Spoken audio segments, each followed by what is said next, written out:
Hello friends, स्वागत है आप लोगों का अपने यूट्यूब चैनल HB फिजिक्स पर। आज हम लोग फिजिक्स में लॉन्ग आंसर क्वेश्चंस करने जा रहे हैं जो कि क्लास 12 का है और इस बार आने वाले बोर्ड एग्जाम्स के लिए सबसे ज्यादा महत्वपूर्ण क्वेश्चंस होने वाला है जो कि लॉन्ग आंसर टाइप क्वेश्चंस है। तो इस लेक्चर्स में हम लोग इस लॉन्ग आंसर टाइप क्वेश्चंस को देखेंगे कि कौन से long answer type questions board exams में सबसे ज्यादा इंपॉर्टेंट होने वाला है और साथ ही साथ हम लोग इसके कुछ आंसर्स को भी देखेंगे इसी लेक्चर्स में।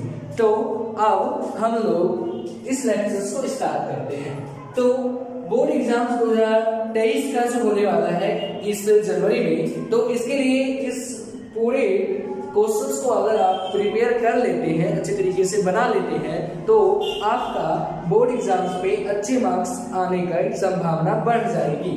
तो आप इन सारे को टोटल 13 क्वेश्चंस है, टोटल 13 क्वेश्चंस है। इस 13 क्वेश्चंस को अगर आप देखें, अच्छे तरीके से बना लें, तो आने वाले 3 क्वेश्चंस जो कि बोर्ड एग्जाम में 5 नंबर का पूछा जाता है वो आसानी से आप बना सकते हैं। तो ये फिजिक्स का जो क्वेश्चन है, पहला है विद्युत धारा से रिलेटेड, जिसका क्वेश्चन है कि किरचॉफ का नियम लिखो और उसकी सहायता से व्हीटस्टोन ब्रिज के संतुलन की स्थिति को प्राप्त करो। तो आपको पता है कि किरचॉफ का 2 नियम है, एक बिंदु नियम है, दूसरा पास का नियम है। उस दोनों नियम को आपको लिखना है और फिर उसके बाद किरचॉफ के सहायता से, उसके नियम की सहायता से व्हीटस्टोन ब्रिज का संतुलन का व्यंजक निकालना है, यानी P/Q बराबर R/S का व्यंजक निकालना है, जहां की गैल्वेनोमीटर से प्रवाहित होने वाली धारा 0 होती है। तो फिर उसके बाद दूसरा क्वेश्चन है लॉजिक गेट क्या है, इसकी तर्क, बूलियन व्यंजक, सत्यात्मक सारणी का चित्र सहित व्याख्या करो। तो आपको पता है कि लॉजिक गेट 3 प्रकार का है, एक एंड, दूसरा और, तीसरा नॉर और नोट है, नॉर नहीं नोट बोलिएगा। इन तीनों के जो मुख्य गेट है, इन गेट का ही आपको व्याख्या करना है, उसकी सत्यता सारणी को बनाना है, उसके फिगर को दिखाना है और उसके बूलियन व्यंजक को भी दिखाना है और साथ ही साथ उसके लॉजिक को भी आपको लिखना है। फिर उसके बाद आप क्वेश्चन नंबर 3 में आएंगे। क्वेश्चन नंबर 3 में है द्विध्रुव के बारे में। द्विध्रुव जो इलेक्ट्रोस्टैटिक का है एक क्वेश्चन है, इसमें है कि द्विध्रुव की अक्षीय स्थिति और निरक्षीय स्थिति में विद्युत क्षेत्र की तीव्रता का व्यंजक निकालना है। आपको पता है कि अक्षीय स्थिति में विद्युत द्विध्रुव का जो व्यंजक होता है विद्युत क्षेत्र की तीव्रता का, वो होता है 2kP/R³ और निरक्षीय स्थिति में जो होता है वो होता है kP/R³। तो इस व्यंजक को ही आपको इसमें निकालना है। चौथा है गोलीय उत्तल अपवर्तक सतह के लिए UV और R में संबंध प्राप्त करना है। तो इस संबंध में भी आपको पता है कि इसका संबंध होता है μ2/V - μ1/U बराबर μ2 - μ1/R। इसका व्यंजक आपको इसमें निकालना है। फिर उसके बाद जो आपका पांचवा क्वेश्चन है वो हाइगेन्स की तरंग सिद्धांत, यानी वेव ऑप्टिक्स से क्वेश्चन है। तो हाइगेन्स की तरंग सिद्धांत की सहायता से प्रकाश के परावर्तन के नियम की व्याख्या करना है। ये आपका सबसे ज्यादा VVI क्वेश्चन है, क्योंकि ये पहले 1 साल और 2 साल पहले ये सवाल अभी तक नहीं पूछा गया है, तो आपके एग्जाम में ये क्वेश्चन आने की संभावना अधिक है। तो आप इस क्वेश्चन को जरूर से जरूर प्रिपेयर कर लीजिएगा। हाइगेन्स के तरंग सिद्धांत से प्रकाश के परावर्तन का व्याख्या करना है, अपवर्तन की भी व्याख्या आप साथ में देख लीजिएगा कि तरंग कैसे वेव फ्रंट गिरता है और परावर्तित होता है और अपवर्तित होता है, वहां पे हाइगेन्स का द्वितीयक तरंगिका सिद्धांत कार्य करता है। फिर उसके बाद परावर्तित होता है और वहां पे कौन कौन से लॉ लग रहे हैं, किस तरह से लंबवत गिर रहा है, क्या क्या हो रहा है, वो देखने के बाद आपको पता चल जाएगा कि ये प्रकाश का जो परावर्तन का सिद्धांत है वो कैसे प्रूफ होता है। फिर उसके बाद आपको 6 नंबर में क्वेश्चन है संयुक्त सूक्ष्मदर्शी के लिए आवर्धन क्षमता का व्यंजक प्राप्त करना। तो संयुक्त सूक्ष्मदर्शी के जो आवर्धन क्षमता का व्यंजक है वो भी आपको 2 स्थिति में प्राप्त करनी होती है। एक स्थिति होता है स्पष्ट दृष्टि की न्यूनतम दूरी पर, दूसरा होता है अनंत पर। तो जो स्पष्ट दृष्टि की न्यूनतम दूरी पर प्राप्त करना है, उसके लिए आपको डायरेक्ट एक फॉर्मूला होता है m0 × me, उसको प्राप्त करना है। उसी में आपको स्पष्ट दृष्टि की न्यूनतम दूरी के लिए ये आ जाएगा कि -V0/V U0 and into 1 + D/FE, ये वाला। और अगर हम बोले अनंत पर तो वहां पे आप कहेंगे माइनस ही naught by U naught into 1 plus D by F E, यानी ऑप्टिकल लेंस जो होता है ऑब्जेक्टिव लेंस उसके लिए जो होगा नोट वाला होगा और आई पीस के लिए ई वाला होगा। तो ये दोनों आपको देख लेना है सही सुंदर सी के लिए। फिर उसके बाद आपका है बायोट सावर्त के नियम को लिखना है। तो आपको पता है विद्युत धारा का चुंबक की प्रभाव जो है उसका सबसे ज्यादा इंपॉर्टेंट क्वेश्चन यहीं से है। इसी में आपका फेराडे लॉ आता है, लेंस का लॉ आता है, जो कि 2 नंबर के क्वेश्चंस के लिए मोस्ट इंपोर्टेंट एमवीआई क्वेश्चंस है। आपको ये 5 नंबर के क्वेश्चंस पे पूछे जाते हैं कि बायो सावर्त का नियम लिखना है। तो बायो सावर्त का नियम आपको पता होना चाहिए कि mu by 4 pi mu naught by 4 pi and I DL sin theta बटे r स्क्वायर, ये व्यंजक आपको लिखना है। उसी में आपको चार प्रकार से आपको तोड़ दीजिएगा, एक बार आई के साथ, एक बार डीएल के साथ, एक बार थीटा के साथ, एक बार r के साथ, बस आपका बायो सावर्त का नियम लिखना हो जाएगा। फिर उसके बाद आपको धारावाही चालक के लिए जो वृत्ताकार रिंग है उसके लिए निकालना है अक्षीय स्थिति के लिए व्यंजक विद्युत चुंबकीय क्षेत्र की तीव्रता का। किसका? तो चुंबकीय क्षेत्र की तीव्रता का। तो चुंबकीय क्षेत्र की तीव्रता का जो व्यंजक होता है वो हम यहाँ लिख दे रहे हैं, उस व्यंजक को आपको निकालना है। तो ये होता है म्यू नोट बाय 2, फिर उसके बाद r square plus x square का ऐसा, और फिर इस पे ही पावर 3 और फिर यहाँ पे r स्क्वायर, ये वाला व्यंजक आपको प्राप्त करना है। इस व्यंजक को आपको जो कि रिंग के अक्षीय स्थिति के लिए है ऐसा करके आपको प्राप्त करना होगा। ओके, फिर उसके बाद आप जो है क्वेश्चन नंबर 8 में आइए। क्वेश्चन नंबर 8 के लिए आपको गॉस का नियम लिखना है। आपको पता है कि गॉस का नियम जो होता है वो विद्युत फलक के लिए है, Q/ε0 होता है। तो उस गॉस के नियम को आपको लिखना है और उसी की सहायता से बेलनाकार चालक के लिए विद्युत क्षेत्र की तीव्रता का व्यंजक निकालना है। तो विद्युत क्षेत्र की तीव्रता का व्यंजक जो है बेलनाकार चालक के लिए वो है λ/2πε0r, यही व्यंजक आपको निकालना है। तो फिर उसके बाद आपका LCR परिपथ क्या है और इसके व्यंजक को प्राप्त करना है। तो LCR परिपथ तो आपको पता है कि ये L जो है ये प्रेरित्र है, ये संधारित्र है, ये प्रतिरोध है। ये तीनों चीज मिल करके जब एक परिपथ का निर्माण करता है तो उसको LCR परिपथ कहते हैं और उससे संबंधित व्यंजक को आपको निकालना है। तो वहां पे आपको निकालना है प्रतिबाधा का व्यंजक। किसका व्यंजक? तो प्रतिबाधा का व्यंजक। तो प्रतिबाधा का व्यंजक होता है r square plus omega l minus 1 by omega c का स्क्वायर।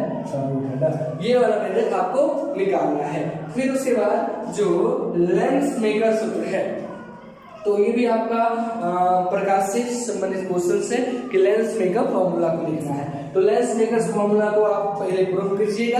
किसी भी लेंस के लिए कर सकते हैं, उत्तल के लिए करें या अवतल के लिए करें। अगर नहीं तो हमें दिया भी गया होगा, मेंशन अगर दिया गया होगा अवतल के लिए करना है तो अवतल के लिए कीजिएगा, उत्तल के लिए करना होगा तो उत्तल के लिए कीजिएगा। यदि नहीं दिया हुआ है तो अवतल उत्तल किसी में से भी आप कर सकते हैं। तो वहां भी आपको ये व्यंजक प्राप्त करना है कि 1/f बराबर म्यू नोट माइनस म्यू1 बाय म्यू1 1/r1 माइनस 1/r2, ये व्यंजक को आपको प्राप्त करना है वहां पे लेंस मेकर की फॉर्मूला के लिए। ये 1/f की जगह आप यूज कर सकते हैं 1/v माइनस 1/u, ये भी चल सकता है। फिर उसके बाद संधारित्र के संयोजन क्या है और समांतर क्रम और श्रेणी क्रम संयोजन का आपको व्यंजक प्राप्त करना है। तो संधारित्र का संयोजन आपको पता है कि 2 या 2 से अधिक संधारित्र अगर हैंड टू हैंड जोड़ा जाएगा तो उसको हम संधारित्र का संयोजन कहेंगे और वो समांतर क्रम और श्रेणी क्रम में होता है।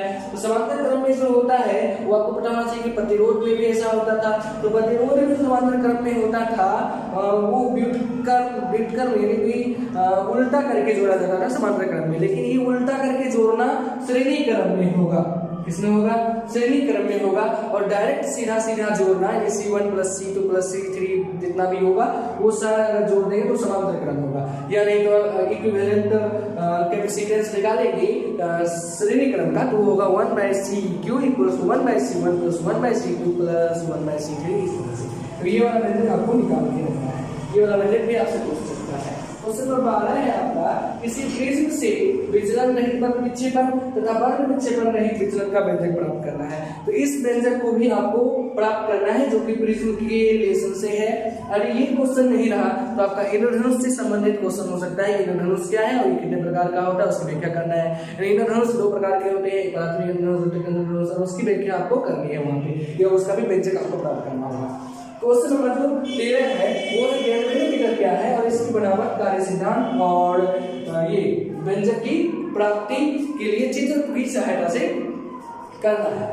तो गैल्वेनोमीटर जो है वो किस सिद्धांत पे कार्य करता है ये आपको पता होना चाहिए। तो गैल्वेनोमीटर जो होता है लूप के सिद्धांत से कार्य करता है। धारावाही लूप को अगर चुंबकीय क्षेत्र में रख दिया जाए और वो गति करे तो गैल्वेनोमीटर का वही सिद्धांत है, उसी सिद्धांत पर गैल्वेनोमीटर कार्य करता है। उस गैल्वेनोमीटर का वो सिद्धांत लिखना है आपको। फिर उसके जो कार्य है वो क्या है कि दो चुंबक के बीच में कोई गति कर रहा होगा, कोई लूप गति कर रहा होगा, धारावाही लूप चौकोर टाइप का या फिर गोल टाइप का वो गति कर रहा होगा। उससे संबंधित आपको जो व्यंजक निकालना है वो व्यंजक पता करना है गैल्वेनोमीटर में, और उसकी कार्य सिद्धांत को भी आपको लिखना है, साथ में उसकी बनावट को भी बनाना है। ये गैल्वेनोमीटर का क्वेश्चन है। तो आपको पता होना चाहिए कि इसमें जो है लिखना है तो पहले सिद्धांत लिखिएगा, फिर चित्र बनाइएगा और फिर उसके बाद उसकी बनावट की व्याख्या करने के बाद व्यंजक को निकालना होता है। इस तरह से आपको गैल्वेनोमीटर वाला भी बात हो जाएगा। तो ये टोटल क्वेश्चंस रहे जो कि आपके लॉन्ग आंसर क्वेश्चंस हैं, और इन लॉन्ग आंसर क्वेश्चंस के बारे में भी हम कुछ बता दिए हैं, कहाँ कहाँ कौन कौन सा डेरिवेटिव यूज करना है, क्या क्या करना है, तो वो आप कर लीजिएगा। आप अपने एग्जाम्स के लिए आप बेहतर बनाने के लिए तो थोड़ा बहुत मेहनत कर ही सकते हैं, तो थोड़ा बहुत मेहनत कर लीजिएगा। हम लोग भी आपके साथ हैं, थोड़ा बहुत आपको यहाँ बताते हुए भी हम चलेंगे कि क्या क्या करना है। तो हम अभी कुछ क्वेश्चंस को यहाँ सॉल्व भी करेंगे। तो आप हमें एक बात और बताते हैं कि कुछ इसके लॉन्ग आंसर क्वेश्चन के बाद शॉर्ट आंसर क्वेश्चन में कुछ दो पॉइंट है, जैसे ब्रूस्टर का नियम आप देख लीजिएगा, और एक अगर होगा तो ये वाला प्रकाश विद्युत प्रभाव ये वाला नियम देख लीजिएगा, और भी बहुत सारे हैं जैसे पूर्णांतिक परावर्तन का वो भी। तो फिर इतना ही देखिएगा, अभी वीडियो लंबा हो जाएगा, मैं क्वेश्चन को सॉल्व कर देता हूँ। तो देखिए, अगर आप इसको लिखना चाहेंगे तो पहले लिख लीजिए, फिर हम इसे मिटा देंगे और फिर क्वेश्चन को थोड़ा सॉल्व कर देंगे। तो ये सारी चीजें हम मिटा दे रहे हैं, ये व्यंजक जो है जो हमने लिखा है इसे मिटा देता हूँ, और फिर उसके बाद आप देख लीजिएगा कि कौन कौन से क्वेश्चन है। तो इसे आप अगर लिखना चाहते हैं तो कुछ देर के लिए पॉज करके लिख लीजिए, थोड़ा देर का समय हम देते हैं, फिर उसके बाद हम पूरे मिटा करके एक क्वेश्चन जो होंगे जो बना भी देंगे उस क्वेश्चन को। चलिए देख लीजिए।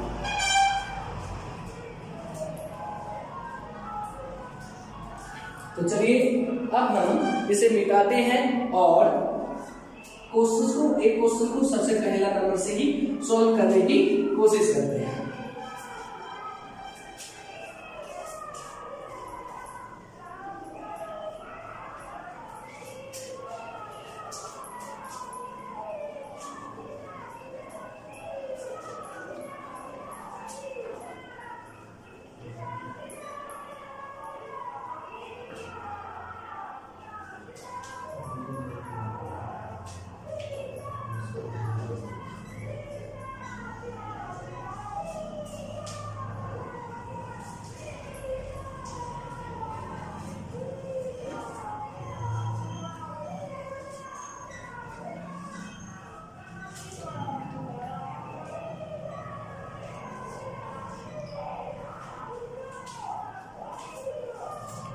चलिए तो अब हम इस क्वेश्चन को सॉल्व करते हैं। तो चलिए, तो पहले हमको लिखना है इस क्वेश्चन में, देखिए यहाँ 3 पार्ट दिया गया है। एक पार्ट है कि किरचॉफ का नियम लिखना है, फिर उसके बाद है उसकी सहायता से व्हीटस्टोन ब्रिज के संतुलन की स्थिति का व्यंजक प्राप्त करना है। तो इसमें 3 पार्ट ये है, एक संतुलन की स्थिति का व्यंजक प्राप्त करना है, दूसरा किरचॉफ का नियम लिखना है, तीसरा पार्ट है चित्र बनाना है। क्या बनाना है? चित्र बनाना है। तो अब हम इन तीनों पार्ट को अच्छे तरीके से सॉल्व करते हैं। तो देख लीजिएगा सॉल्व करने का ढंग क्या होना चाहिए जिससे कि आप अच्छे तरीके के मार्क्स ले सके अपने बोर्ड एग्जाम्स में। तो देखिए, यदि आप कॉपी लिखते हैं उस समय आपको क्या करना चाहिए और कैसे लिखना चाहिए। तो देखिए, तो सबसे पहले तो है किरचॉफ का नियम है। तो सबसे पहले आपको ये लिखना चाहिए कि किरचॉफ का नियम, ये लिख करके अब आपको यहां लिख देना है नीचे में किरचॉफ के दो नियम हैं। किरचॉफ के दो नियम हैं जो इस प्रकार हैं। नंबर ए में जो नियम है उसको हम पहला नियम कह सकते हैं। तो पहला नियम कह के चलिए। उसका दूसरा नाम होता है बिंदु का नियम, तो वो भी बाद में आप मेंशन कर दीजिएगा। तो पहला नियम लिखते हैं। तो पहला नियम जो है वो देखिए क्या है। पहला नियम में कहा है कि क्या कि किसी भी बिंदु पर आने वाली सभी धाराओं का जो बीजीय योग होता है वो शून्य होता है। कितना होता है? शून्य होता है। तो लिखिए किसी बिंदु पर मिलने वाली सभी विद्युत धाराओं का कुल बीजीय योग शून्य होता है। अर्थात यहां समझिएगा, यहाँ पे यदि मान लीजिए ये एक बिंदु है और इससे एक धारा मान लीजिए इधर जा रहा है, दूसरी धारा इधर जा रही है, तीसरी धारा इधर जा रही है। इस तरह से बहुत सारी धाराएं आप खींच सकते हैं। पांचवी धारा इधर जा रही है, मान लीजिए छठा धारा इधर ही आ रहा हो, सातवां धारा भी इधर ही जा रहा हो। तो ये रहा आपका विद्युत धारा। तो ये वाला आपको बनाना है और इसको हम ये शून्य होता है तो इसमें ही आप लिख लीजिए, इसे बिंदु नियम भी कहा जाता है। इसे बिंदु नियम भी कहते हैं। अब इसमें आपको लिखना क्या है, चूंकि एप्सिलॉन i इक्वल्स टू 0, यानी बीजीय योग जो होता है वो होता है 0। बीजीय योग जो होता है वो होता है 0। तो आप इसके बाद आप वो वाला जो टर्म है वहां पे आप देख लीजिएगा। अगर आप आने वाली धारा को धनात्मक और जाने वाली धारा को ऋणात्मक मान के चलिएगा तो आप वो वाला कोई भी यहाँ पे मेंशन कर सकते हैं कि आने वाली धारा, यदि आने वाली धारा धनात्मक एवं जाने वाली धारा ऋणात्मक हो तो क्या होगा, जितने भी धारा आ रहे हैं, यानी I6 आ रहा है, I7 भी आ रहा है, ये तो ऋणात्मक होगी और जो भी जा रहे हैं वो सारे ऋणात्मक हो जाएंगे, वो सारे ऋणात्मक हो जाएंगे। इतने की कोई लिखेंगे 0 के बराबर। तो ये वाला पॉइंट आपका बनकर तैयार होगा। फिर उसके बाद आप नंबर बी पे आएंगे और यहाँ पे लिखेंगे दूसरा नियम। दूसरा नियम, तो जो दूसरा नियम है वो ये कहता है, किसी बंद परिपथ की प्रत्येक भाग का प्रतिरोध तथा धारा का गुणनफल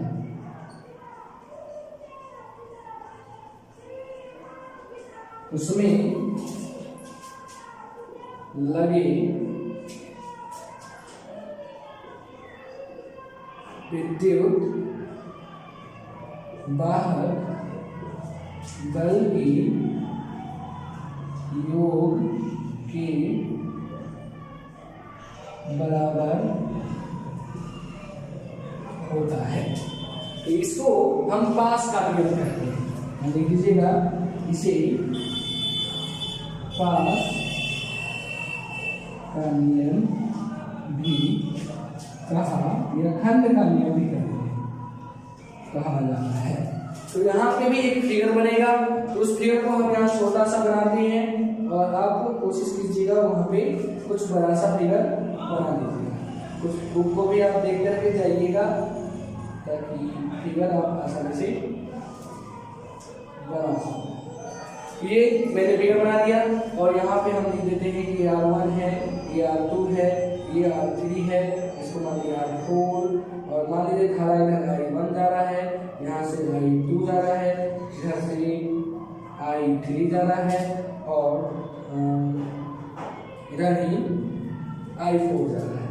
ठीक है, ये मान लीजिए यहाँ पे I4 मान लीजिए और यहाँ पे I3 मान लीजिए और ये मान लीजिए E1 है और ये मान लीजिए E2। तो आपको यहाँ पे दिखाना है कि IR जो है वो E के बराबर है, ये वाला आपको शो करना है। और अगर आप इस यहाँ से शो कर सकते हैं तो वो भी आप साथ में ही शो कर दीजिएगा कि I1 R1 plus I2 R2 plus I4 R4 और माइनस में लिखिएगा I1 I3 और R3, फिर उसके बाद बराबर में लिखिएगा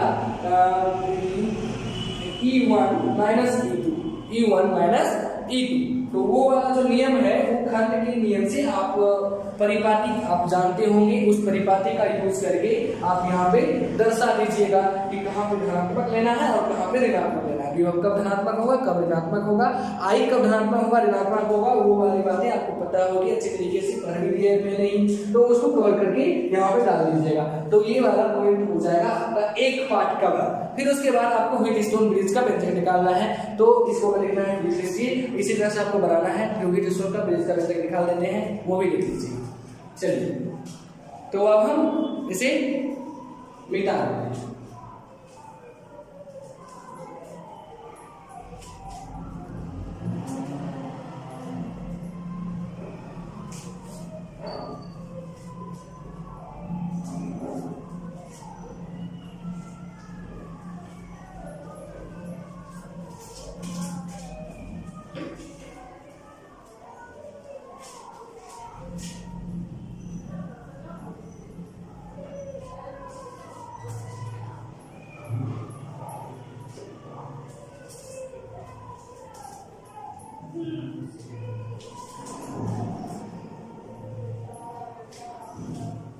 अब व्हीटस्टोन ब्रिज का व्यंजक देखते हैं। तो सबसे पहले आपको यहाँ पे व्हीटस्टोन ब्रिज का एक फिगर बना लेना है। तो व्हीटस्टोन ब्रिज, ये रहा व्हीटस्टोन ब्रिज का एक फिगर।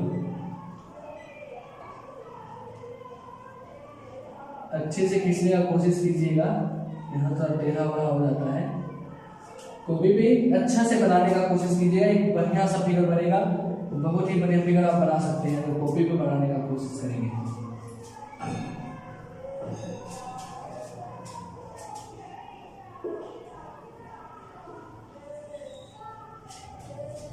इसको मान लीजिए P है, ये मान लीजिए Q है, ये मान लीजिए R है, ये मान लीजिए S है, कोई प्रॉब्लम नहीं। और यहाँ से मान लीजिए धारा बह रही है जो I है, और एक मिनट यहाँ से अगर आप देख लें तो धारा किधर से किधर बहेगी ये भी जान लीजिए। ये है माइनस और ये है प्लस। तो आपको पता है कि धारा जो होगा हमेशा प्लस से बदलता है, तो धारा की दिशा आप ये नहीं ले सकते, लेकिन ये धारा की दिशा ये है तो आप यहाँ पे इसे बोलिए, ये ऐसे कीजिए। अब ठीक है, ये है प्लस, ये है माइनस, यहाँ धारा बहेगी, तो धारा बहेगी और फिर यहाँ पे आकर के धारा बढ़ जाएगी, I2 हो जाएगा इधर भी। और फिर आपको पता होना चाहिए कि इस सिरे पर एक गैल्वेनोमीटर जुड़ा होता है, इस सिरे पर एक गैल्वेनोमीटर जुड़ा होता है। तो आपको पता है कि यहाँ से बहने वाली धारा IG हो जाती है, क्या हो जाती है, IG हो जाती है। और इधर से बहने वाली धारा जो है ये I3 है, ये क्या है, I3 है। और फिर उसके बाद यहाँ से बहने वाली धारा आपको पता ही है कि IG है, यहाँ जा रही है। और फिर उसके बाद ये जो धारा यहाँ जा रही है जिसको मान लीजिए I4, क्या मान लीजिए I4, और यहाँ से दोनों धारा जा करके यहाँ I बनेगा। अब आपको पता चलेगा क्यों I बनेगा, क्योंकि यहाँ पे आई जी 0 है, तो I1 यहाँ है तो I1 ही वहां भी जाएगा, वहां भी I1 ही जाएगा, और यहाँ से I2 है तो यहाँ भी I2 ही जाएगा। तो ये आपको पता होना चाहिए। तो यदि पता नहीं आप यहाँ जान लीजिए कि ये जो है आपको पता है कि आई जी 0 है, तो हम दिखा देते हैं यहाँ पे, आपको समझ में आ जाएगा कि ये दोनों बराबर कैसे। चलिए तो पहले आप यहाँ पे देखिए, मान लीजिए ये सारी चीजें और ये फिगर आपका बनकर तैयार है, तो आपको क्या करना है, एक लूप तैयार करना है कि हम इस तरह से चलेंगे, दक्षिणावर्त चलना है कि वामावर्त चलना है। ये आप तैयार कर लीजिए कि दक्षिणावर्त चलना है या फिर वामावर्त चलना है। अगर दक्षिणावर्त चलना है तो इस तरह का तैयार कर लीजिए, वामावर्त चलना है तो भी अच्छे तरीके से तैयार करके चलिए। तो चलिए तो अब हम इसके बारे में देखते हैं। तो पहला जो है, पहले नियम से यानी कि प्रथम नियम से, देखिए तो आपका जो पहला नियम है, प्रथम नियम से आपको क्या पता है, इस लूप का नाम आप रख लीजिए ए बी, ये रहा सी, ये रहा डी, कोई दिक्कत नहीं। तो आप प्रथम नियम से आप लेके चलिए और लिख दीजिए loop A B D A B. Okay, इस लूप से चलिएगा तो आपको पता है कि I1 प्लस IG, देखिए यहाँ देखिए, ये देखिए I1 जो जा रहा है ना, ये बना रहा है IG और I3, तो हम क्या कर सकते हैं, I1 बराबर है IG और I3 के, I1 बराबर है IG और I3 के जोड़ के। और आपको यहाँ पे पता होना चाहिए कि IG जो है ना वो 0 है, IG जो है वो 0 है, तो ये बन जाएगा I1 और I3 क्या है, एक दूसरे के बराबर। फिर लूप दूसरा लूप यानी B C D B में चलिए, वहां से आपको पता चलेगा कि I इधर से 2 जा रहा है, कौन सा जा रहा है, I2 जा रहा है, जो बढ़ रहा है I4 में और IG में, IG प्लस I4। तो यहाँ पे हम कर सकते हैं I2 प्लस बराबर IG, क्योंकि ये जो है IG वो 0 है और 0 किसी में जो दिया वही संख्या आ जाता है, तो ये वाली बात यहाँ पे लिखा, ये बराबर हो गया कि I1 जो है I2 के, ये वाला I3 के बराबर है, I2 जो है I4 के बराबर है। तो यहाँ से अगर हम देखें समीकरण फर्स्ट मान लें और समीकरण सेकेंड मान लें, तो यहाँ लिख सकते हैं समीकरण फर्स्ट एवं सेकेंड से, तो आप तैयार कर सकते हैं कि I1 bye I2 equals to I3 bye 2। ठीक है, अब आप द्वितीय नियम से चलिए, दूसरे नियम से, द्वितीय नियम से तो आपका क्या आएगा वो देख लीजिए। द्वितीय नियम से जैसे ही आप चलिएगा तो आपको पता है कि वहां पास का नियम है, कौन सा नियम है, पास का नियम है। तो पास का नियम चलने के लिए इस लूप पर ध्यान देना होगा, बढ़िया से लूप पर ध्यान दीजिए, बढ़िया से। तो loop A B D A loop important है में चलना है आपको, तो यहां से चलिएगा, यहां लिखिएगा I1 P के साथ गुना होगा इसके साथ, यानी क्या कहा था कि I और R का गुणनफल है, उसमें लगने वाले विद्युत वाहक बल के बराबर होगा। तो I P का गुणनफल प्लस इधर देखिएगा तो यहाँ पे IG है और G का गुणनफल होगा, और फिर इधर आइएगा, ये रूप कैसे चल रहा है, देखिए दिशा देखिए, ये दिशा सही जा रहा है, ये दिशा सही जा रहा है, लेकिन इसका दिशा विपरीत है, इसलिए यहाँ पे माइनस करना होगा और यहाँ लिखना होगा I2S, करना होगा I2S। और यहाँ पे जो विद्युत वाहक बल है वो है ही, कोई बैटरी लगा हुआ है क्या, कि कोई सेल नहीं लगा हुआ है, इसलिए वो 0 के बराबर हो जाएगा।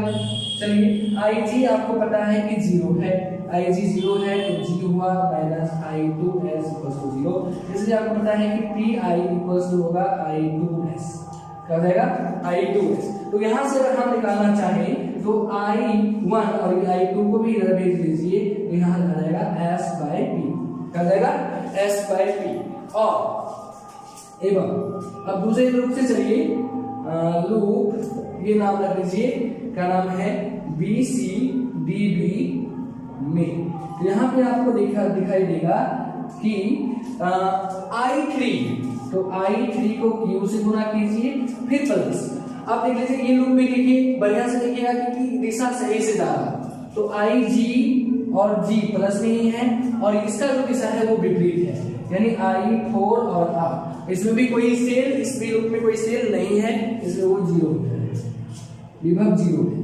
तो I3Q प्लस ये 0 है IG, आपको पता है कि IG जो है हमेशा 0 चलेगा। चलिए तो I4 equal R equals to 0 रहेगा और यहाँ से आ जाएगा I3Q इक्वल्स टू I4R। ये आ गया। अब आप यहाँ से फिर से I3/I4 निकाल दीजिए। तो I3/I4 जैसे ही आप निकालेंगे तो R/Q आ गया, कोई प्रॉब्लम नहीं। तो आपको पता है कि I1 I2 बराबर है I3 और I4 के बराबर है, इसलिए अब इसको आप मान लीजिए समीकरण 3 मान के चलिए और इसको मान लीजिए 4 और इसको मान लीजिए 5। तो यहाँ पे अंत में लिखेगा, ये यहाँ पे ऐसे हो रहा है तो अंत में लिख दीजिएगा समीकरण 3, 4 एवं 5 से। तो आपको पता चलेगा कि I1 I2 बराबर है, तो I1 I2 की जगह पे हम लिख सकते हैं S/P और I3 और I4 की जगह पर हम लिख सकते हैं R/Q। ऐसा कर दिए। अब अगर आप इसी को चलना चाहिएगा, इसी को आप लिख सकते हैं, ये P इधर आ जाएगा और R यहाँ जाके नीचे आ जाएगा, क्योंकि P भाग में है इधर गुना होगा, R इधर गुना में है इधर रहेगा। तो यहाँ हो जाएगा S/R इक्वल्स टू P/Q। तो अच्छा से लिखिएगा, लिख सकते हैं P/Q बराबर S/R। ये आपका प्रूफ। इतना कर दीजिएगा तो आपको 5 नंबर मिल जाएगा। बस ध्यान रखिएगा कि ये स्टेप सही से जाना चाहिए और अक्षर आपका बहुत ही बढ़िया होना चाहिए, साथ ही फिगर आपका क्लीन होना चाहिए। इतना कर देने के बाद आपका नंबर आसानी से आपको 5 नंबर मिल जाएगा।